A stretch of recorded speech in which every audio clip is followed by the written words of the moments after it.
Uma pesquisa do Instituto de Investigação sobre Relacionamentos de Seattle, nos Estados Unidos, indica um número preocupante de divórcios depois do nascimento do primeiro filho.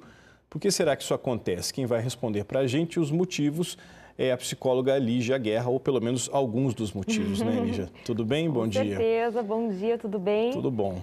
A gente até vendo essa reportagem agora há pouco sobre a amamentação, você vê como tem tabus muito fortes em torno da maternidade. Um deles, inclusive, é essa questão da mulher sempre ter que achar fantástica a maternidade, não poder falar do cansaço, de todas essas coisas que são inerentes ao nascimento da criança. Né? Quer dizer, o pai, às vezes, pode também atrapalhar, vamos dizer assim, essa relação da amamentação a que você se referiu agora, não? Não, o pai pode defender a mulher. Tá, mas eu digo assim, acontece casos dessa natureza, então, dos pais terem, digamos assim, um certo ciúme do tempo que a mãe passa com o filho amamentando ou algo do gênero?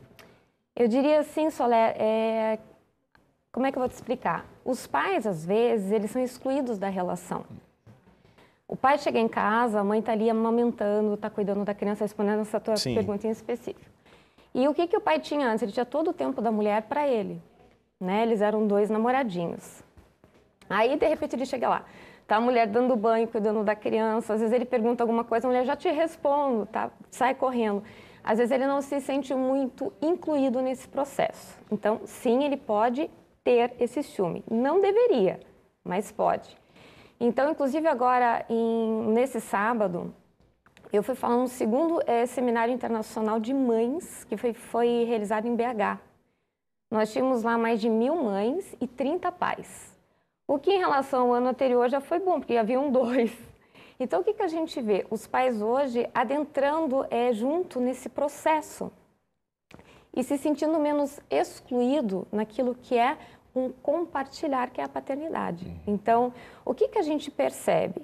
Desde pequena, a mulher ela tem todo um diálogo com a mãe, desde ganhar boneca, a mãe fala para ela, olha, quando você crescer, você vai ter teus filhos, e quando ela fala isso, vem uma série de informações junto, né, sobre tratamento da criança, educação, troca de fralda.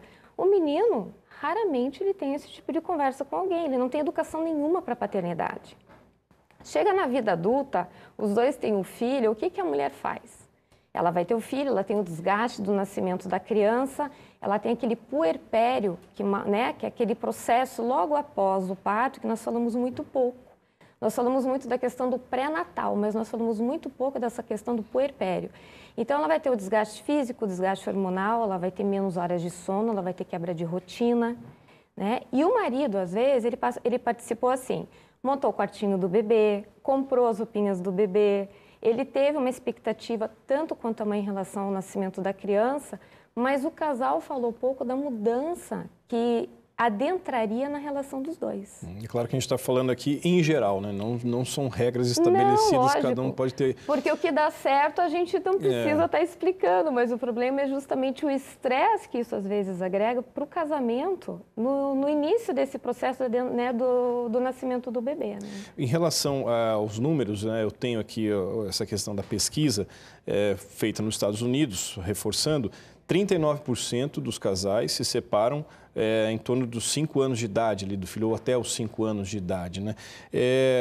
Como é que se faz, então, para se equilibrar, levando-se em conta que a rotina vai mudar toda? Bem bacana isso. O que fazer nessa hora? Para você ter ideia, Soler, tem até um termo chamado baby clash, que é justamente esse impacto da entrada da criança, essa triangulação que se forma.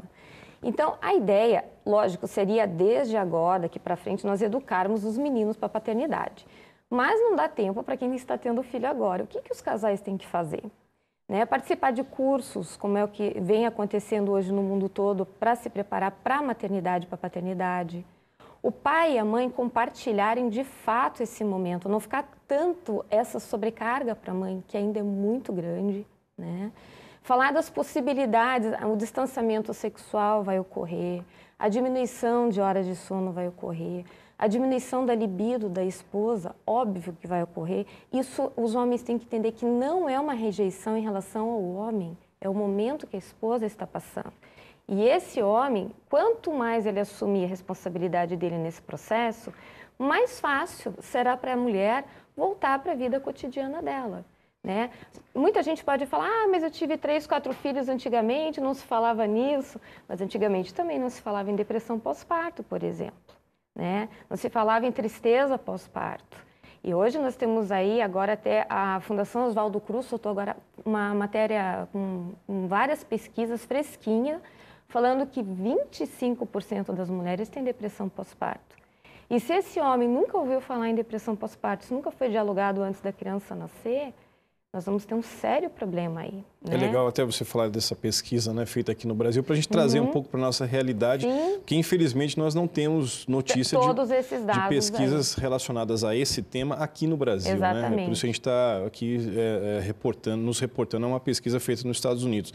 Não é para dizer que lá acontece ou que aqui acontece mais ou menos, não é isso?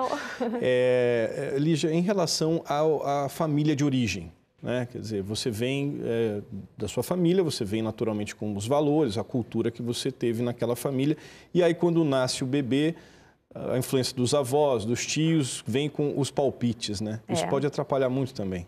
Atrapalha e ajuda, né? Depende como que essa família vai ter o bom senso de querer ser solícita e o quanto ela vai ser invasiva, né? Até por isso que eu falo muito dessa união do casal, esse alinhamento.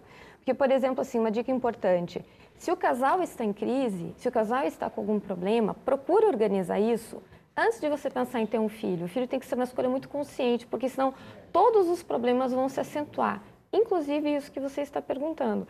Se a família de um dos dois tiver problema ali com o casal, isso vai se acentuar também nesse momento. Então, assim, a família tem que entender que ela tem que ser solicitada, para não começar a invadir.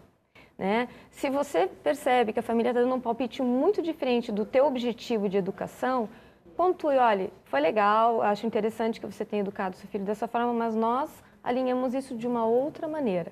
Agora, o importante é a mulher não excluir o pai do processo, jamais, ela sempre incluir, e o pai não criticar essa mãe nesse momento, que ela também está nesse processo de adaptação. É justamente os dois terem essa generosidade um com o outro de entender que o estresse do momento é natural, mas que dali a pouco eles vão estar com uma família super tranquila, curtindo o bebê, e isso passa. Tá bom. Né? Lígia, mais uma vez. Só gostaria de dar um aviso, a semana que vem eu entro em férias, volto dia 19 de julho para explicar para o público que está em casa não achar que eu sumi. Eu só estou depois de 2 anos aí dando uma descansada aí necessária. Tá bom, tá bom descanso. Obrigada. Obrigado, tá?